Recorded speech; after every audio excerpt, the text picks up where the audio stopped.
नमस्कार, मी स्नेहल चौधरी. आपण पाहत आहात एलएस मराठी. एलएस मराठीच्या स्पेशल बुलेटिन मध्ये आपलं स्वागत आहे. बुलेटिनच्या सुरुवातीला घेऊयात काही बातम्यांचा वेगवान आढावा.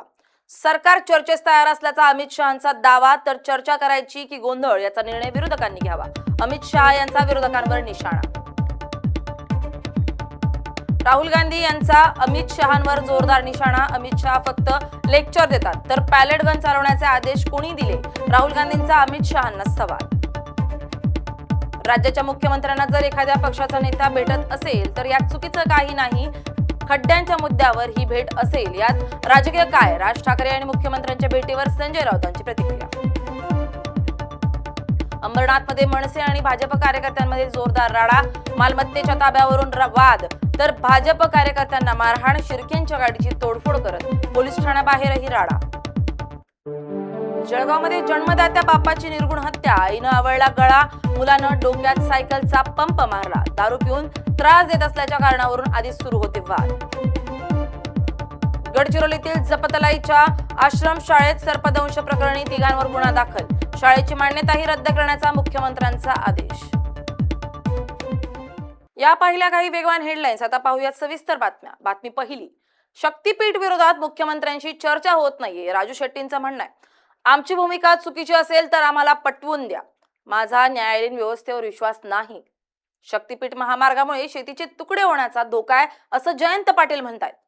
शक्तीपीठ महामार्गावर जयंत पाटलांची ही प्रतिक्रिया समोर आली आहे. या रस्त्याची आम्हाला गरज नाही आहे. हे 1,10,000 कोटी रुपये शेवटी प्रवाशांना त्या रस्त्यावरून प्रवास करत असताना टोलच्या माध्यमातून परत द्यायचे आहेत.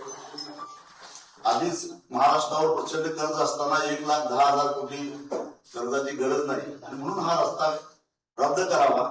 आम्ही 12 जिल्ह्यामध्ये जाऊन आलेलो आहोत. 16 तारखेला आमचे परभणीला मोर्चा आहे, 17ला हिंगोलीला आहे.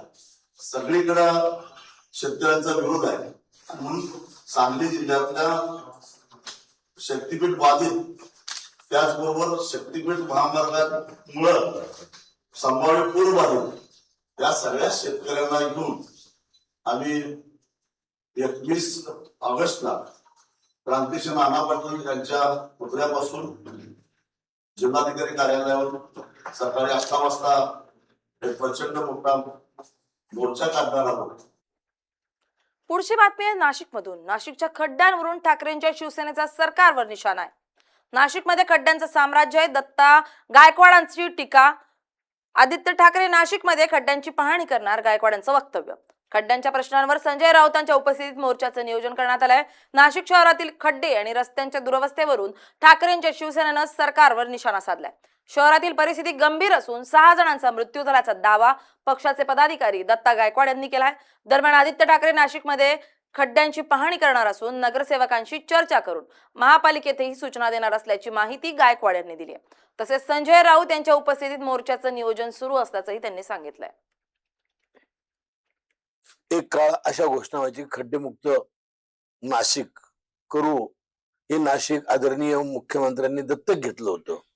आज त्या नाशिकची अवस्था अतिशय वाईट झालेली आहे आणि म्हणून परवा आमचे गटनेते केशव पोरजे हे जेव्हा मुंबईला आदरणीय संजय राऊत साहेबांना हा संपूर्ण शहराचा अहवाल देत असताना आदरणीय संजय राऊतांनी सांगितलं की कुठल्याही परिस्थितीमध्ये नाशिक शहरामध्ये प्रचंड असं मोठं आंदोलन आपण करू, एक मोर्चा काढू. आणि त्यानंतर काल आदरणीय मेर्लेकर साहेब आले.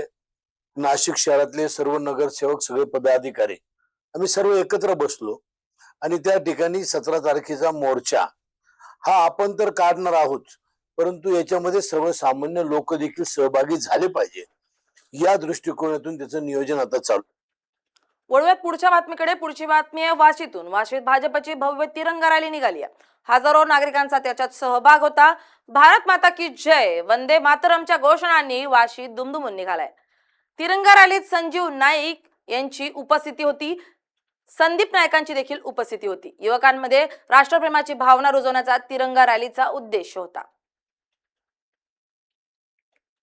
पूर्ण देशवासियांना या तिरंगा रॅली निमित्तानं माननीय देशाचे यशस्वी पंतप्रधान नरेंद्र मोदी साहेबांनी आवाहन केलं होतं की 15 ऑगस्टच्या पूर्वी पूर्ण देशभरामध्ये गाव, शहर, वस्ती, जिल्हा, तालुका, राज्याच्या प्रत्येक कानाकोपऱ्यामध्ये या रॅल्यांचं आयोजन व्हावं. उद्देश इतकाच आहे की आपण सर्व भारतीय आहोत आणि या भारताच्या सार्वभौम एकतेसाठी, अखंडतेसाठी, उन्नतीसाठी आपण देशाच्या प्रती आपली सद्भावना व्यक्त करण्यासाठी ही रॅलीचं आयोजन भारतीय जनता पक्ष नवी मुंबई जिल्ह्याच्या वतीने आयोजित करण्यात आलं. बातमी आहे कोल्हापुरातून. फियाट गाडी माझी म्हणू नका गाण्याची महाराष्ट्रात धूम. व्हायरल गाण्याच्या निमित्तानं शाहिरी परंपरेची पुन्हा चर्चा. बाळू शाहिरांची लोककलेतून समाज प्रबोधनाची अनोखी वाटचाल. गाण्याच्या तालावर महाराष्ट्राची शाहिरी परंपरा पुन्हा एकदा चर्चेत आली आहे. फियाट गाडी माझी म्हणू नका या गाण्यानं सध्या संपूर्ण महाराष्ट्राला अक्षरशः वेड लावलंय. सोशल मीडियावर रील्स पासून पोस्ट पर्यंत सर्वत्र याच गाण्याची चर्चा आहे. मात्र या गाण्याच्या माध्यमातून महाराष्ट्राची शाहिरी परंपरा आणि लोककलेचा वारसा पुन्हा एकदा चर्चेत आलाय. कोल्हापुरातील खुपिरे गावचे बाळू शाहीर आणि त्यांची टीम गेल्या अनेक वर्षांपासून शाहिरी, ओव्या आणि लोककलेच्या माध्यमातून समाज प्रबोधनाचं काम करते. फियाट गाडी माझी म्हणू नका या गाण्याच्या निमित्तानं पुन्हा एकदा महाराष्ट्राच्या शाहिरी परंपरेला नवी ओळख मिळाली आहे. या अनोख्या लोककलेचा आणि बाळू शाहीर यांच्या कार्याचा विशेष आढावा घेतलाय आमचे प्रतिनिधी निरंजन कामत यांनी. पाहूयात. महाराष्ट्राच्या या परंपरेला सांस्कृतिक प्रबोधनाची जी एक मोठी चळवळ आपल्याला पाहायला मिळते. त्यात जर शाहिरी बघायला गेलं तर अगदी सुरुवातीपासून ही शाहिरी परंपरा आपल्याला असल्याचं पाहायला मिळतंय.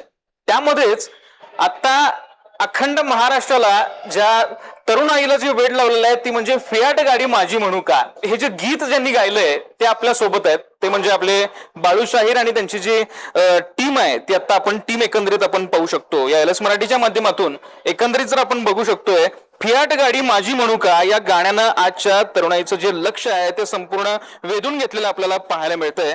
हे खरं तर लोकगीत धनगरी गाणं म्हणून ते जुनं पारंपरिक माध्यम आहे ते. पण यातूनच आत्ताच्या हल्लीच्या पिढीला आवड निर्माण व्हावी, कारण तरुणाई याकडे जरा थोडंसं दुर्लक्ष करायला लागल्या.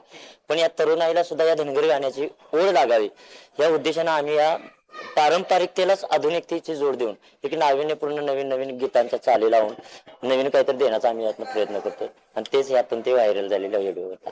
मग या तरुणाईला वेळ लावायसाठी म्हणून आम्ही आषाढला निघालेलो आणि वाटण जाता थोडक्यात अशी चर्चा रंगली आमची की बाबा तरुण पिढीला आवडलं असं काहीतरी दिलं पाहिजे.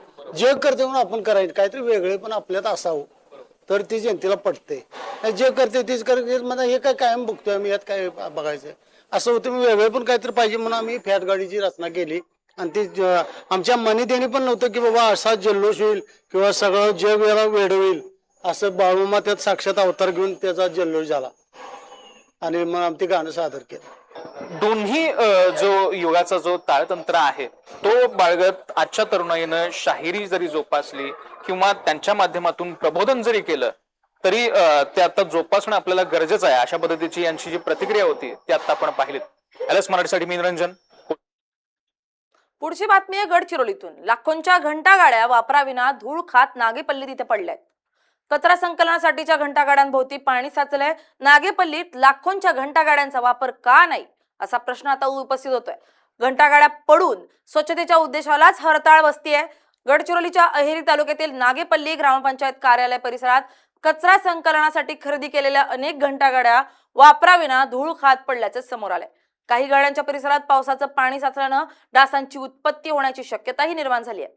लाखो रुपये खर्च करून खरेदी केलेल्या या घंटागाड्या वापराविना का पडू नयेत असा सवाल आता इथले नागरिक उपस्थित करतायत. याचा थेट आढावा घेतलाय आमचे प्रतिनिधी महेश गुंडेंटीवार यांनी. पाहूयात.